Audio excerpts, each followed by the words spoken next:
course, most people feel pretty grateful just to have a job these days, even if it's a job they don't necessarily like. But career coach Allison Maslan says if you put a dollar value on the time that you spend on that satisfying job, you could launch your own business. Allison has written a new book about this. It's called Blast Off. And she is joining us in the Information Center this morning to talk more about that. Thanks for coming by. We appreciate it. Thanks for having me. You've actually done the math on how much money people waste at unhappy jobs. Let's start with that. Talk more about it.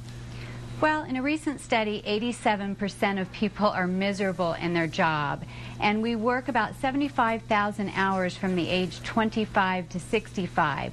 So you figure in a 40-hour work week, just take $10 of those hours, and that's about $19,200 a year that you could spend doing a job you love, or really investing that into a new business. All right, you've put together in the book a dream career questionnaire to help people get started with this process of perhaps finding their dream job. Give us a few examples. Well, the biggest hurdle, a lot of people, they want something more, but they don't know where to start. And in my book, Blast Off, I have a process called the Dream Career Questionnaire, and it asks questions like, what did you love doing as a kid? What are some of your hobbies? You know, where does your passion lie?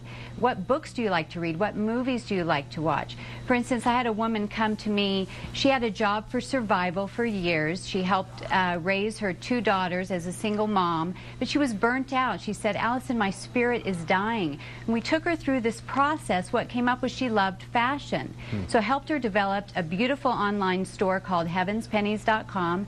And now, not only is she living her dream, she was able to afford to send her 2 kids to college. Now, let's clarify. I'm assuming you're not advocating that people just rush out and quit their job and then go find their dream job. This is a process that you have to go through, right? Absolutely. What I say is don't jump off a bridge. Let's build a bridge to a new path. And so what I help people do in the book is first figure out what they want to do, then create a clear vision, and then a step-by-step plan to break it down, to make it simple. But you can just build something on the side, and then as your business starts to make money, take your job to part-time if possible. And then once it's doing well and you have enough money to make your expenses, then you can leave your job and go full-time for your new business. And I'm assuming you're following your dream job right now, right? Well, yes, I've had 9 of my own companies, but I have a pretty cool job. I get to help people reach their dreams. Well, Allison, thanks so much for sharing some of your insight this morning with us. We appreciate it. All right, thank you. And if you'd like to meet Allison in person, she'll be doing a book signing tomorrow, June 5th, at the Barnes & Noble on Sheridan Boulevard in Westminster, 2 o'clock p.m. You can also learn more about Blast Off on our morning show webpage at 9news.com.